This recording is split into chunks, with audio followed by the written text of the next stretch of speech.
Noon, and to call to order the meeting of the Special Finance Committee meeting. Today's date, November 7, 2023. Time is 1:03 p.m. Clerk, can you please call the roll? Chairperson Carl Franco. Vice Chair Edward Bugg. Here.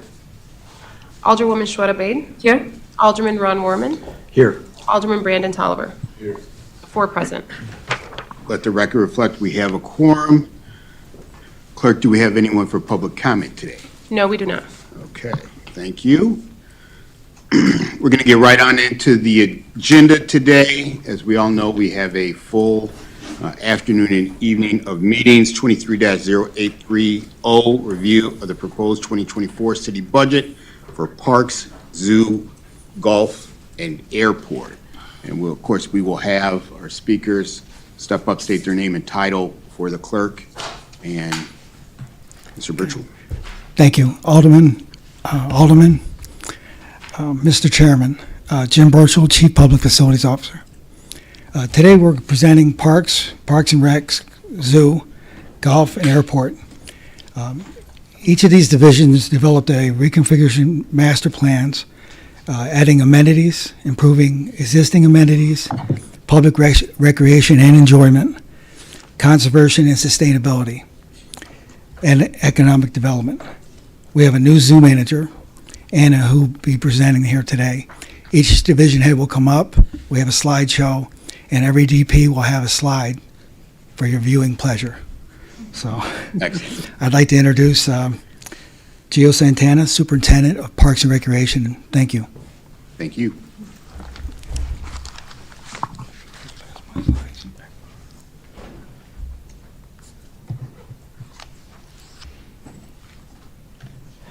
Good afternoon, Gio Santana, Superintendent of Parks and Recreation. Starting off with some of the 2023 highlights, we've done a lot of master planning, as Mr. Jim Birchall said. We're currently master planning for Garfield Park, for Phillips Park, for the zoo, for the golf course, and also for the airport, which we'll touch on a little bit later. As Jim pointed out, we do have a new zoo manager who came on board with us earlier this year. Specifically in the Parks and Recreation highlights, we completed waterfall repairs. This includes repairs to the waterfall actual monument, the brickwork that was in need of repair, as well as the pool liner that is the area that contains the water underneath the monument. We've implemented productive park software. We've replaced the backstop netting at Bernard Field, replaced the greenhouse heaters, completed infield renovations at Sophusburg and Garfield Park baseball fields. We're working on the master plan for both Phillips and Garfield, as we stated, and also we applied for an OSLAD grant to fund some of the projects for the Garfield renovations. Some of the decision packages that we're highlighting for next year is the lighting improvements at Garfield baseball parks. That includes upgrading the lighting controllers, which would allow remote access, remote troubleshooting, and then it's an extra fail-safe in the addition that they're scheduled to go on. Don't kick on at the last minute. We can troubleshoot all that remotely without having to call a staff member on overtime. Additional seasonal positions, 2 seasonal positions, which will increase seasonal labor resources and help cut back on overtime costs. Replacement of a utility cart. This is one of the many carts that we use in daily operations. This is a little bit different than a typical golf cart. It's a little more heavier duty, has more carrying capacity for loads, whether it's gravel, dirt, mulch, landscaping supplies, or moving small equipment around the park. Chemical sprayer that we're looking for a replacement of. This would highly mirror the one that the golf course got last year. It does have a lot of advanced features such as plotting and GPS features that can help save a lot of product. Once we plot out these areas originally, they can be saved in the program, be stored for later. So when we're doing different types of applications, different locations, we pull up the selected program. It knows exactly what areas can be sprayed, what areas should not be sprayed. Also offers additional benefits such as wind guard protection that can be more conducive to operations if we have to look at spraying on days that it's a little windier. It does have those features as well. And then it will also serve as a backup sprayer to the golf course, where we can plot the same GPS items on it in case theirs is down. They can use ours, or vice versa. The software that we implemented earlier this year, we have a decision package to expand the software, mainly expanding the software to both the golf and the zoo side of things. Currently, it gives us the ability to track, increase productivity. We can put timelines in place, things that are time sensitive. We can set them, months in advance, years in advance, so that they come up and things don't fall through the cracks. Right now, our ability to track projects outside of the park in the golf and zoo settings are tracked, but they're not tracked with the level, if the level that they should be to show that true detail that we will be able to once we expand the software into the other two divisions. Another heavy-duty watering cart. This will be replacing an outdated one that doesn't have quite the carrying capacity or the water tank. It will also improve operations by allowing the water truck to go off to remote sites. This will be used primarily in the park. It'll also be less wear and tear on asphalt paths and or turf areas, where now instead of driving a heavy-duty truck with a tank on, we're taking a cart, so kind of save a lot of that wear and tear, and then also greener operations. Sunken Garden irrigation replacement. A lot of the irrigation there was put in 2001, so it's over 20 years old. It's going to give us increased water efficiency. It's going to correct inadequate coverage of areas that have changed over the years, where maybe it was bushes before, trees before, now have been turned over to flowers. Just going to ensure proper coverage. Smart irrigation. We'll be able to put that controller on a Wi-Fi so that it can tie into changing weather patterns. So for example, it's too hot, it knows that it needs to run longer, or we get unexpected rain, it knows that we got rain and it doesn't need to run with the frequency that was programmed. Give us, again, remote troubleshooting capabilities. And it's also going to eliminate a lot of the trip hazards. We've had to modify some of the heads over the years as we change out the irrigation, where we have elevated sprinkler heads that will all be sub-level and eliminate some of those trip hazards. Also reduce the frequency of repairs from those elevated heads that get hit with strollers, wheelchairs, bicycles. All of that will all be flush with the ground. Some more staffing positions, a new maintenance service worker position. This will be another increase of labor resources. Will give us an expansion of second shift operations, which will also help cut back on overtime cost. Maintenance worker 1 is also a new position that's being added in addition to the service worker position. The same benefits with the additional CDL driver of this classification.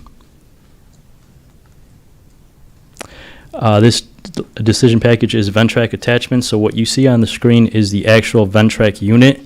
Has many different applications. Some of the attachments that we're looking to get is a drop spreader, a stump grinder, an aerator, and tiller attachments, which is basically turns one machine into multiple different things that it can be used for. So a lot more operationally feasible getting the attachments versus individual machines for each piece of equipment.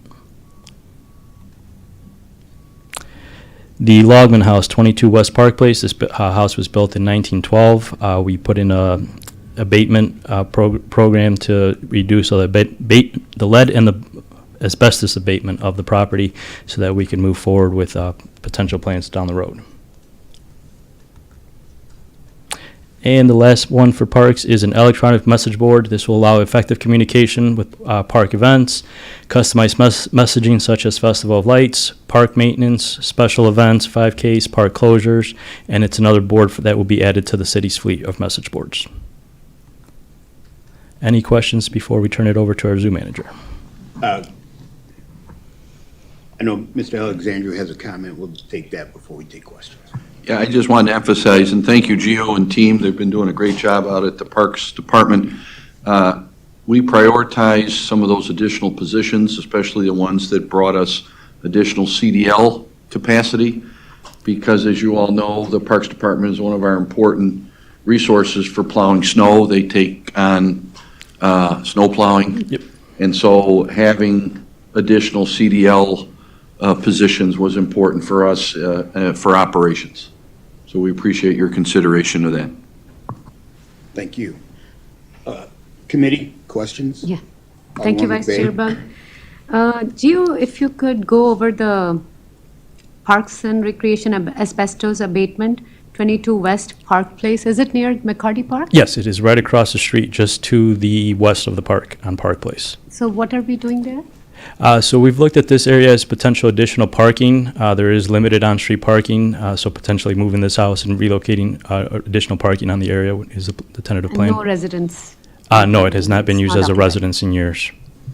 Okay, and then on the decision packet 943, page 943, repairs and maintenance services, there's a decent amount of reduction in the cost. So what are we not doing, or how did we arrive here? I'm sorry, what page was that? 943, 7 out of 13, page 7 of 13. Just a second. Yeah. What line item? It's repairs and maintenance services, and there's a cost reduction of $137,600.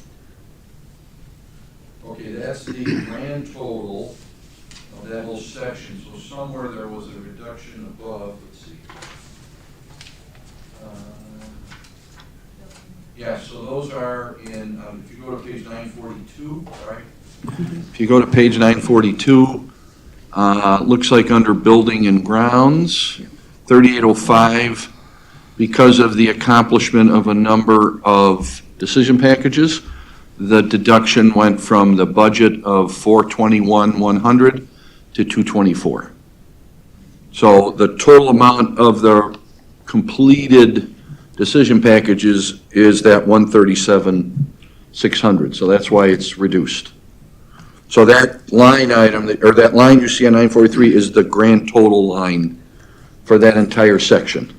Okay, but does it contain any kind of repairs or services, or it's just the grand total?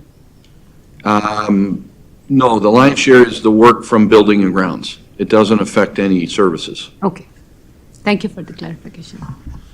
That's all. Any other questions from the committee? I had Alderman one, Oliver. on page 852, the one we were just looking at for the abatement, just to make sure I'm understanding this correctly, so we're thinking about moving this house or getting rid of it, whatever, adding additional parking, and that 96 is just for the testing, like the air quality testing? No, that would be the actual abatement. So the testing's been done, and so this is the actual abatement of the results from the testing. That, okay, the insurance part of my mind was like, wait, 90, okay, so that makes perfect sense. Thank you for the clarification. So regardless of the outcome, which is still being evaluated, either way, we have to complete this abatement.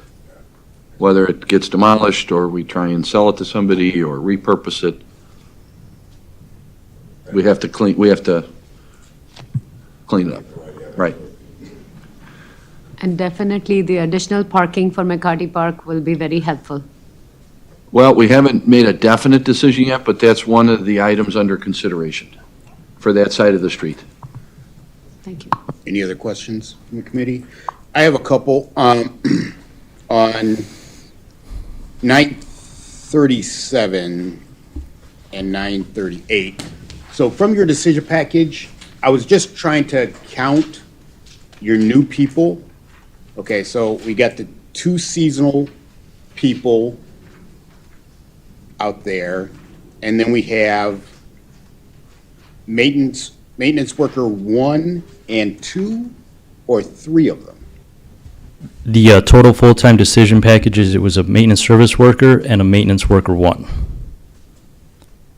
Okay. Okay, so 4 total, okay. 4 total positions, 2 seasonal, 2 full-time.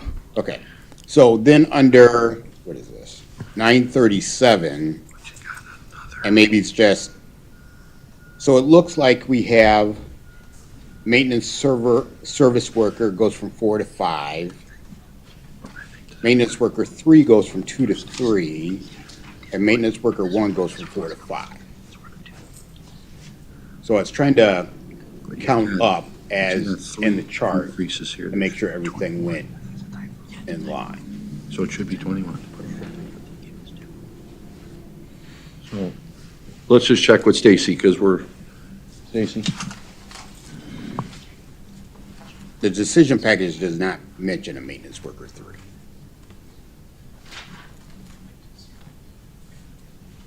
I think that might be a typo.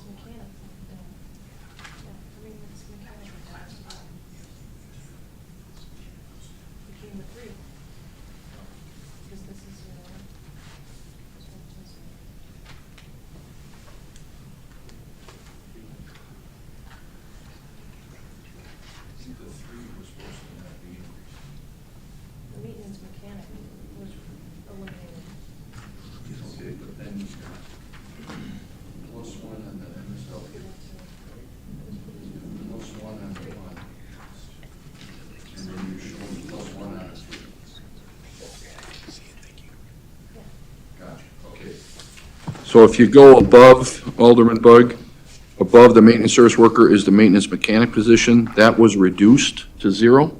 Okay, So then it's a net of 2. Even though we're adding maintenance service worker plus 1, maintenance worker 1 plus 1, and the maintenance 3 plus 1, the mechanic goes to a 0. okay, excellent. In our decision package, it says it a little differently. That's what. kinda threw What me page is that on? off. I'm getting there.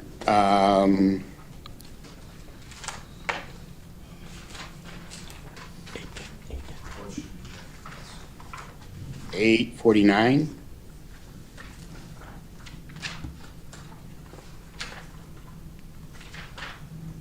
New position is one of 3 positions, along with maintenance worker 1 and maintenance worker 2. There's no mention of a maintenance worker 3.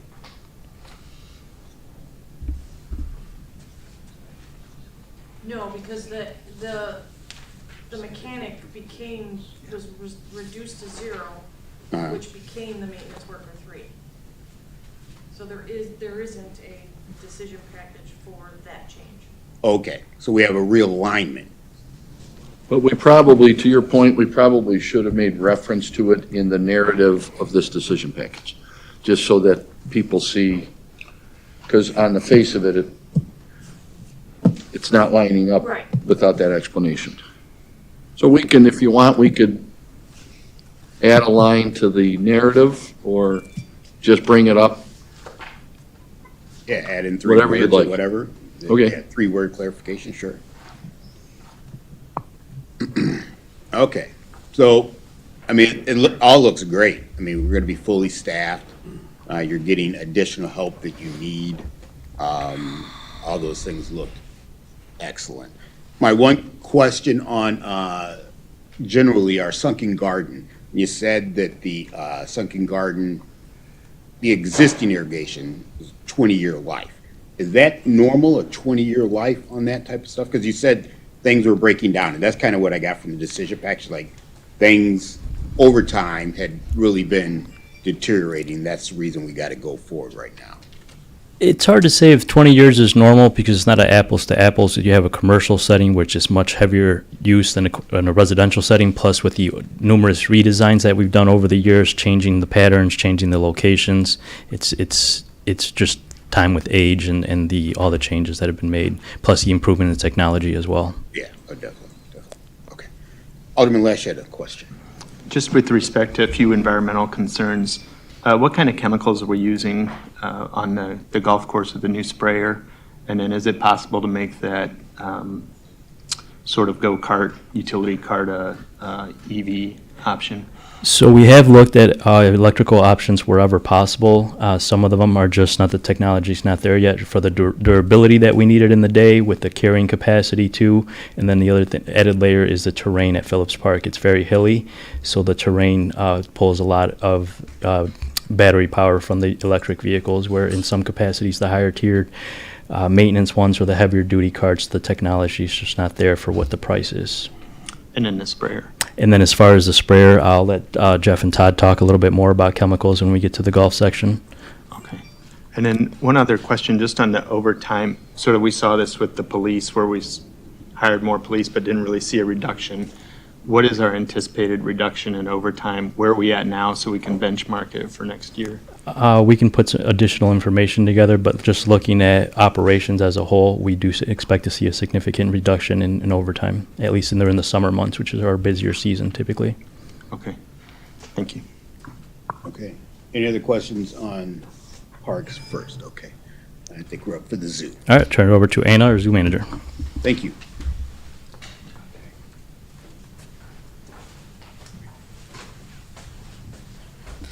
Good afternoon, everyone. My name is Anna Brosnitz. I'm our new zoo manager. I'm extremely happy to be part of the city of Aurora. I've been here since August, so it's been a great journey so far, and I can't wait to continue to work with everyone. Welcome. Thank you. All right, so some highlights from the past year. We were able to procure an electric zero-turn mower, so zero emissions, much more efficient for our landscaping within the zoo grounds. We also procured radiograph equipment, allowing us to keep up with industry standards for providing adequate care to our animals. This also reduced costs by not having to outsource radiographs. We purchased some new two-way radios, which are great for communication, safety, and a whole plethora of just ways to contact each other. We've also been renovating several exhibits throughout the zoo, including the lynx enclosure, much larger enclosure now to allow the lynx to have much more outdoor access. We're moving our Highland cows out to a new pasture so that they can get much better viewing, updating our bird of prey enclosures, and also redoing our turtle ponds and our reptile house, so just providing better viewing for everyone. We are, of course, also working on a master plan for the zoo, so that is something that's being factored into a lot of the decisions. All right, so some of the decision packages that we're looking forward to in the next year. So 3 positions for seasonal worker 1, specifically to help with the tram operation. The zoo does take responsibility for running the tram throughout the summer, and that can put quite a strain on our staffing operations. So this will alleviate a lot of that. Similar to any additional staffing, it should help reduce overtime and also help provide improved service for our visitors because we won't be rushing. We'll have dedicated time to provide the best experience for them possible. We are going to be acquiring an electric car for operations. So it'll be an electric vehicle, so it'll have 0 tailpipe emissions, much quieter operation, very maneuverable within the zoo grounds, and not disruptive to our visitors as they're enjoying the exhibits. Or the animals. Or the animals as well. They also appreciate that quite a bit. Sneak up on them. We are also going to be installing a PA sound system. So this is something that will really just bump us up to the next level of public enjoyment. We'll be able to provide announcements if there's an emergency, inclement weather, if there's a lost child. We will also be able to announce when the zoo is closing, just to create a much calmer and more enjoyable experience for our guests, and also to potentially add in sounds and music and just really enhance that visitor experience. This updated system would be much more versatile and usable than our current system, which is quite antiquated. And lastly, we are also looking to increase the food line item. This is an area that we continuously have to readjust our budget, and especially as standards for animal care change, we have to adapt and adjust to that. And one big thing is providing the best food possible and the most balanced diet possible for our animals, which of course is going to increase in price. So this increase in a line item will allow us to do that without cutting costs in other spaces. And that is it for zoo. Excellent, thank you. You're welcome. Questions from the committee? Any questions on the zoo? I have a couple. I'm going to address it to Gio, I think, Sure. because we've had this discussion before. But it's in light of getting help to our fantastic park, Phillips Park. So we've talked about both sides, both the what used to be the Friends of Phillips Park, and then we've talked about the Zoo Society, or that aspect of getting the community more involved. So I just wanted to get an update. We've talked about this a couple years ago during budget. So have we had any movement on those things? I know I personally feel like, I think it would be great to get just the community more involved and more stakeholders. You wish you could hand it off to a nonprofit and they would just run with it, but that doesn't always happen, so. Yes, Mr. Vice Chairman, we have had some movements on that. Part of the issue was getting the manager on board and then also the master plan off the ground, but we have been working closely with the mayor's office as well as the Office of Communications to kind of put this all together and kind of rebrand as we come forward with the master plan, kind of revitalizing all aspects at once. Okay, excellent. I know the alderman would love to stay in touch with that information to get that to our residents, and when we're ready to open on those things and move forward, start putting that together to get that to our residents. And that's definitely something, having come into this community that Gio and I have been working kind of strategizing, reassessing the things that we could have done better with past volunteer groups. So that's definitely something that we are heading towards to really just make sure that the zoo is an integral part of the community and that the community feels ownership of it. So that's definitely something that we are working towards. Well, I appreciate that. Even, I mean, to improve, I mean, Friends of Phillips Park even, I believe, predates Geo. I mean, it went away quite a while ago. Yeah. So love to have something like that supporting the whole park and the zoo.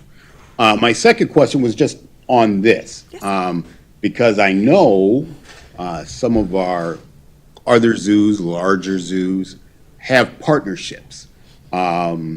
Specifically, Brookfield Zoo has one, or had one, I don't know if they still have it after COVID, with one of the big boxes, and all of their rotisserie chickens at night go to the zoo, and that is for the big cats. So do we have any of those types of partnerships in town, or? Yeah, we actually just started being part of a program for what we call Browse, so branches, with ComEd. So that's something that just in the first few months that I've been here, we've been able to get hooked up in. It's also something that Brookfield, Lincoln Park, Cosley, all of the other zoos in the area are part of. And that is actually part of the animals' diet as well, for all of our leaf eaters. That's really integral to their health. So that is something that we got right off the ground, but definitely as I'm getting into the position, I am looking to create those partnerships, depending on what's available and what our local community has to offer, potentially produce and meat and things like that, as long as it meets standards for USDA and potentially AZA or ZAA. Excellent. That's fantastic. Any other questions for the zoo? Thank you so much. Appreciate the information. Thank you for I having me. think we're ready to go on to Okay. our next division.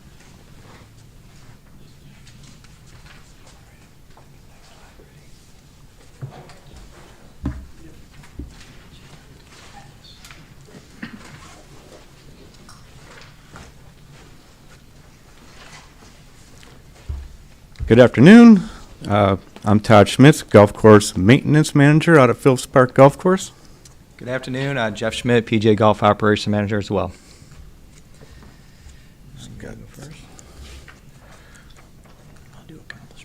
Yep. All right, here's a few things at Phillips Park that's been accomplished this year that Todd and I and our staff are very proud of, some recognitions. Going with the first one, Phillips Park was chosen one of the top Chicagoland Wilson Sporting Goods Club fitters for golf equipment this season. Due in part also that tied in with our golf simulators that we were installed a little over a year ago.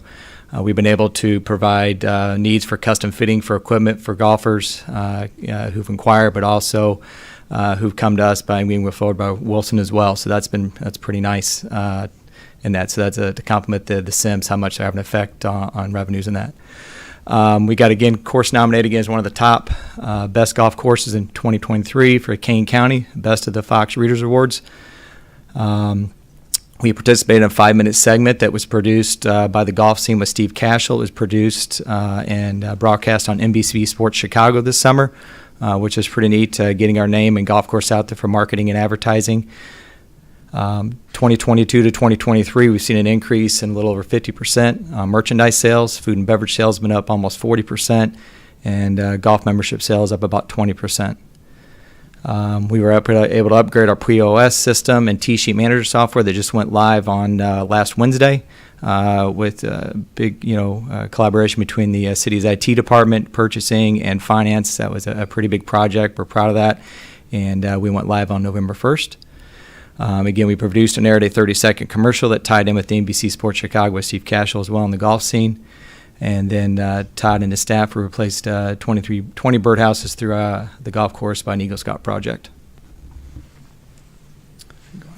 Also this year, we started all of our fountains on the golf course have been needed replacement, so we replaced the fountain on hole number 2 in the golf course, and I'm in the process of trying to get the fountain on number 5 and 10 replaced also yet this year. We also are able to contract our pond management out this year, so our ponds have looked a lot better throughout the year this year. I procured purchase of a sand silo, so this helps keep my sand dry and free of debris, so when it's time for me to use it. It also helps, reduce the time of having people to load the sand because the sand silo, people can just back right up to it and then load their top dresser. One of our decision packages this year is increase seasonal laborers out on the golf course to 8. This will help with our food and beverage activities throughout the year with simulators being in the wintertime. We hadn't had a lot of staff in our concessions, so we're going to look to improve that and beef up our concession sales over the wintertime. So staffing, having people there for staffing concessions and for helping out with simulator rentals. Jeff can maybe comment on this, more beverage cart operation throughout the season. Some of those individuals for me, like golf maintenance staff, so we can take care of some more details on the golf course, like bunker edging and blowing and a lot of rough mowing that only gets done once a week.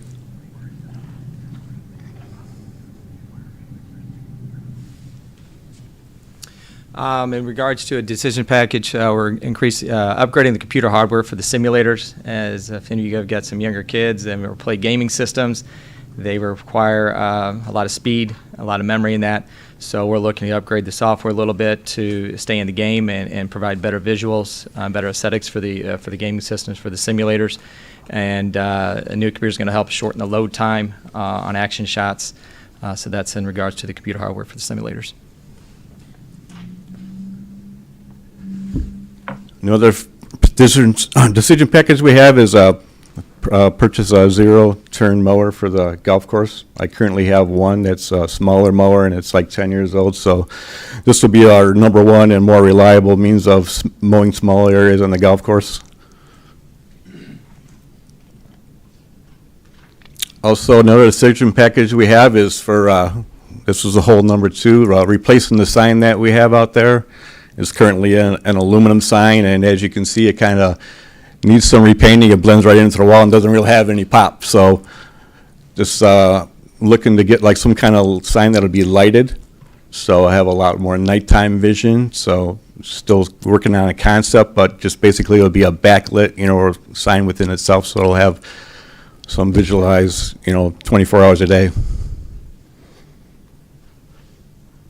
Also, as you can see here, this is the corner of Hill and Montgomery Avenue. It's kind of blah, and that's a good area here. We can look into propose to have another sign there, and this sign will allow us to advertise events in the park, golf course, and zoo all year round. And we'll have a good visual from that intersection. It's a pretty busy intersection, so we're looking to put a sign up there at that corner.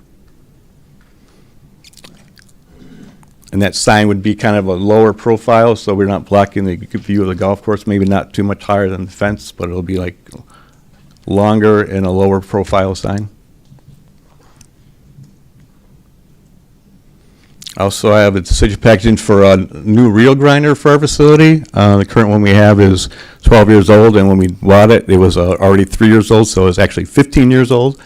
And this machine here, it grinds all of our reels that we use for mowing greens, tees, and fairways. You wouldn't realize how much work they take. We grind those every couple of weeks, so we grind those reels to do what they do and make the grass nice and short and tight on the golf course regularly. So this grinder gets a lot of use. And I have, 5 or 6 mowers, and each mower has 3 or 4 to 5 reels. So there's a lot of reels that get ground on this thing on an annual basis. So that's all for the golf course, if anybody has any questions. Excellent, thank you. Committee, any questions from the committee at this time? Just a couple of questions. So, with the expansion of food and beverage and everything like that too, is there any plans like changing the menu or things like that? Are you going to stick with what you have? Anything changing on the inside in the clubhouse area? Yeah, the interior of the clubhouse is all been redone with new tables, chairs, a little more comfortable seating, and that we're in the position of interviewing and a food and beverage manager position. When we young lady we had hired, she went back to her old position where she was at. So Geo and I and HR are in the process of reviewing eligible candidates for a rehire of that position. But yes, for the season, we did redo the menu this year, and it helped on sales. Myself and the new F&B manager collaborated and came up with some new ideas, new concepts, and that helped extremely well on increasing sales. So yeah, it's something we're going to review and constantly upgrade the menu, and so it doesn't get stale, for lack of better words. But yes, that is in the plans, yes. Sure. Thank you. Thank you. Any other questions? Yeah, Alderman Lash. getting back to your question earlier about chemical use. Chemicals we use on the golf course, they've improved over the years, so environmentally friendly, it's more like environmentally friendly rates. So we've had to spray less, when we do spray. Greens, we spray those regularly every 2 weeks, but the larger areas, 30 acres of fairways, we go out and scout for issues there before we just go out and spray. So that's another way we, environmentally treat, those areas. It's difficult to find something that kills weeds that doesn't harm the rest of the environment. Right. Do we know exactly what we're using? Also too, Yeah. that's basically on golf course, it's more of a fungicide we have attacking our grasses because of the low height that they're maintained at, that they're not as healthy as your rough grasses that are much longer, so they get, fungicide types of diseases and stuff like that. Okay, what are we putting on, just for reference? What kind of chemicals are we putting on? Fungicides. Oh, it's just fungicide Yeah, well, generically, okay. Growth regulators too, so we have to mow less, less labor intensive, so we regularly spray fungicides and growth regulators and then fertilizers too, so we're actually out there with spraying those items. We throw fertilizer in there too, so then we don't have to actually, we can't really apply fertilizers with spreaders and stuff like that, so. Thank you. Okay. I would like to make note, too, that the golf course is Audubon certified. What did we get that, almost 10 years ago now? Yeah, So really making sure that we're awareness of the environment and the impact the golf course has. When we're doing chemical applications or whatever maintenance practices we're doing on the golf course, we're making sure, and I should not, Todd and I, are making sure that those practices are meeting with the Audubon to make sure we're protecting the environment. As anybody who play to the golf course, we got a lot of signage out there noting environmental sensitive areas, trying to keep golfers out, so not disturbing any areas where there could be some natives, animals, things like that. So we do take it very seriously at the golf course. It is a very hot topic with golf courses and how much water they use and how much chemicals they put on the golf course and if it's the right one. But we're very conscious of that. Excellent. Follow-up, Alderman Lash. Not about the environment, but the sign that's going to go on Montgomery, is that going to be a digital sign, just out of Yes. curiosity? Okay, Yes. thank you. Yeah, so we can change that at will and easily, yeah. It'll look nice, have a good pop. Okay. And with that, I'll just to follow up, I'm assuming, of course, that is going to go in after the construction at that intersection. The signage? Yes. Yeah, it's under discussion to see when and what's the right time to install that. Again, which direction we go with the master plan, yes. The vision is to have that sign in line with the fence that already exists, so I don't think that would go down the intersection is far enough, our fence line is far enough away from that, so it's. Oh, yeah, we wouldn't have to move it, but they're really going to tear up that intersection, so I don't know if you want to. I know, so every time I turn around, there's more flags out there. Yeah. My only other question, and it's probably not toward you, I couldn't remember. So I know we bought one of those big mowers. Must have been, what was it in, Gio, was it in Parks we bought it or streets in, the streets of, we bought a big mower a couple years ago. I remember seeing the photo of it. It was the big one. This was Streets. They're getting it this year. Oh, streets. Okay. All right. So we need one in golf. We need one in parks. We need one over in streets. All right. Good. Excellent. Any other questions? And I think we're going to wrap up with this airport next. Thank you so much. Thank you.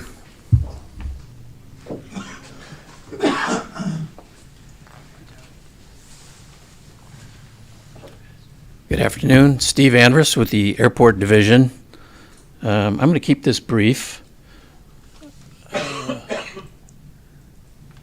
Okay. So some of the things that we accomplished this past year, completed the last phase of our perimeter fencing, which was part of I believe, a 4-year decision package. So that is complete. So we're essentially surrounded by a perimeter fence, which we did not have before, which allowed animals, people to just walk across the runways and things like that. So again, that's complete. We also completed Phase 3 of our airfield pavement rehab project. Being Phase 3, there were obviously 2 phases prior to that. There's one more phase to go, which will happen next year. And we're currently working with our new FBO, which is Rev Aviation, and helping them get their required fuel farm to be constructed by July 1 of next year. As for decision packages, I've got a real long list here of one, and that is for a project having to do with our parking lot lighting. A few years back, we transitioned from the regular incandescent type bulbs to LED fixtures, and unfortunately, those are pretty much all burned out. So we're working with Scott Miller of the electrical department. He'll help us with this project next year, and we'll do that in conjunction with one of our other projects, which I'll mention here in just a minute. We also have a vehicle replacement. One is replacing a 1995 wheel loader, which has seen better days, and we're working with Derek Winston on that. Some of the projects that we have next year, we're going to overlay the southeast quadrant perimeter roadway along with airfield pavement, Phase 4 rehab, and then we're going to rehab the main parking lot to the airport, which is a long time coming. That project is funded with Rebuild Illinois Airport's money, as well as the Overlay Southeast Quad Perimeter Roadway project. Again, Rebuild Illinois Airport's money. And then just a regular block grant fund for the airfield pavement rehab Phase 4 project. And then we are working with Energy Solutions and Solar Code to, oh, thank you. I don't know where that came from, but thank you. So we, as in not me, but Progressive Energy Solutions and Solar Code, are looking at these areas that you see in green as potential sites for solar farms on the airport. I believe you see number 1, number 2. I think that's pretty much what they've resigned or resolved to further investigating, and they're going through their due diligence phase, and I think they're doing their economic analysis as well. So with that, I don't really have anything specific. I'm happy to answer any questions, mostly to do with, well, obviously the airport, but with the budget itself, if you have any questions. Mr. Alexander. If I can just add a couple of things. Thank you, Steve. We have, I don't know if you mentioned, we have reactivated the Airport Advisory Board. Yes. They're back meeting now, post-COVID. You all approved some new appointments to that board as well in the last year. Steve mentioned, can you go back to the first slide, please? That one? No, keep going. Your list. Oh. So just a bit about parcel development. So we are working with Crawford Murphy and Tilley, our consultant out there, to identify all the parcels that the city owns as part of the airport that could be up for development. And so we're in the process of looking at that. I don't know, I think we're going to have a meeting by the end of the year, but that's going to be a goal of ours in 2024. Also, if you can forward to the shot of the runways, please. Sure. So right there, that north-south middle runway there, we are applying to abandon it. It's the one that, Steve, what's the number of that again, please? It's our north-south runway. It's considered 1836. It's been damaged for many years, significantly damaged, and the cost to repair it is pretty much prohibitive. We cannot get any grants for it, and there really isn't a need for it. So the idea is to get it formally abandoned, and then eventually that area there could become prime real estate to develop new airplane hangars. The industry for this type of airport is, the demand is through the roof for hangar space. And so we're looking to develop that long-term with a plan. And then where the old Honda jet was supposed to come in, there's some already existing infrastructure that we're going to look also to capitalize on for development of hangars in and around that. We also have had a very good relationship with Sugar Grove President Conan and their development staff. They obviously have a vested interest about development at the airport as they look to develop along 47 in Galena, some retail opportunities. And as you know, the one Galena kind of terminates and turns at the airport and becomes Municipal Drive. So part of CMT's look or evaluation is some of those developable sites. Of course, we're all subject to FAA and line of sight and making sure that we don't build anything that gets in the way of runways, takeoffs and landings and all that good stuff. So it's an exciting time at the airport. Rev is proceeding with their plans for their redevelopment of their site. And so it's exciting opportunities out there for us after many years of owning the airport. Excellent, thank you. Thank you, Alex. I appreciate that.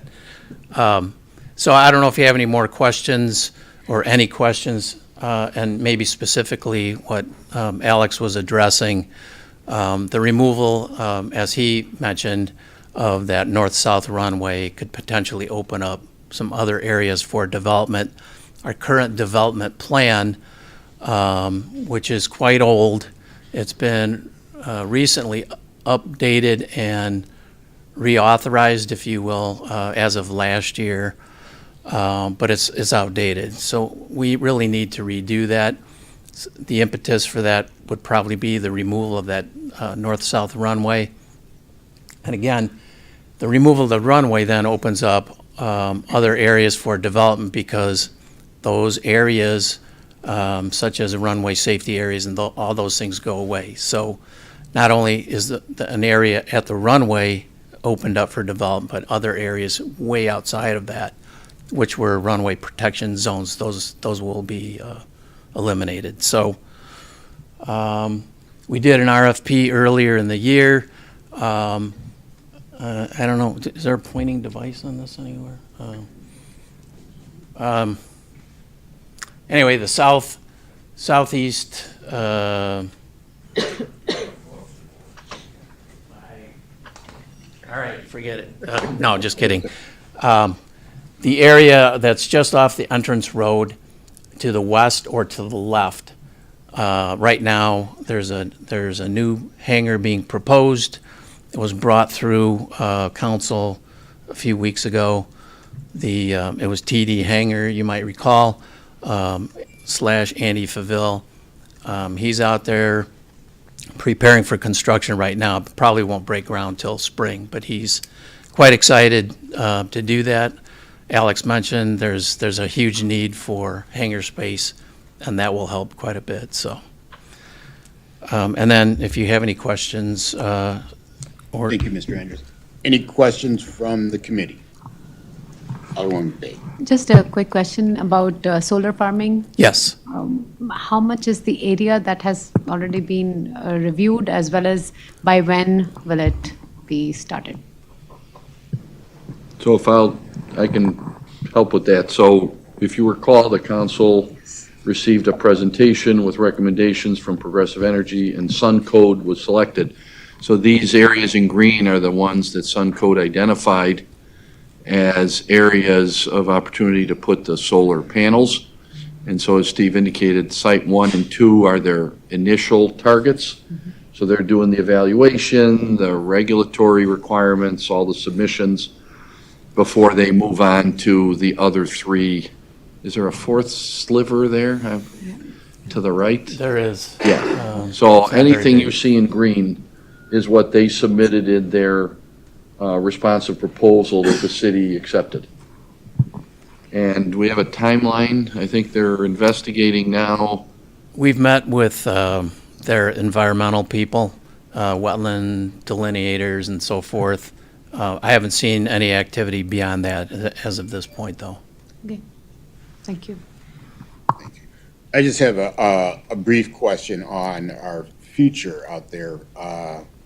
The pavement rehab and the parking lot, and as you said, long overdue if you parked out there. On the split, is that a 90-10 split? Or it's not 100%? No, it's not. You're talking about 80-20? the parking lot, the main parking lot? Yeah. And that funding? The air fund fields from the state. So anything on the air side is typically 90% Fed, 5% state, 5% local. Okay, 9-5. That's typically how it's done. With regard to the parking lot, I believe that's no different. I could be wrong. I'm not sure. But that money is coming directly from the governor's office. Right. Okay. All right. Excellent. If there aren't any further questions, any questions overall for parks, golf, zoo, airport? Alderman Lash. Just two questions. Back to Progressive Energy, that's a lease deal, correct? And have we looked at the potential for purchasing those ourselves? I would defer to the mayor's office. I'm sorry, Alderman, what was the last part of your comment? I haven't looked at the full contract, but is there a chance that we could own our own solar panels in the rest of those lots once they're done with Site 1 and 2, or did we already agree to a long-term lease? The RFQ was for all the sites, and the recommendation and what the council approved, I believe, was a contract covering all of those sites. The Sun Code gave the city the best return overall compared to all the bidders, and so it was for them to develop it, not us. Okay, and then my other question is sort of towards the big picture. You were talking about the Sugar Grove development. I know those are warehouses. Are these future hangar developments, is that going to be oriented towards cargo in any sort of way? In what way do we need to adapt our infrastructure to handle that if there's going to be large trucks going in and out? I'm asking broadly. I know you don't have a full plan. So let me be clear. I was not referring to any of that Crown development or any of that. I was just simply talking about the area that's been identified by Sugar Grove that is roughly the vicinity of 47 in Galena. So currently there's a Walgreens, they have retail to the north. They're looking at the two vacant corners, and the one corner, sorry, I'm going to get my directions. The one corner is the northwest that becomes Municipal Drive. So it doesn't stop at the airport, but it curves and becomes Municipal Drive and then goes back over to their municipal complex on, what is that, Route 30? Steve, over on the other side? Yes, Route 30. Go with me. Okay, Yes, I'll go Route with 30. you. Sure. So then, there are parcels along there, Alderman, that could be developed, and that's what CMT is going to let us know. They'd love to do restaurants and different things over there. But what we're talking about on our airport property proper could be large hangars to store the G7, the big hightail jets that seem to be prevalent.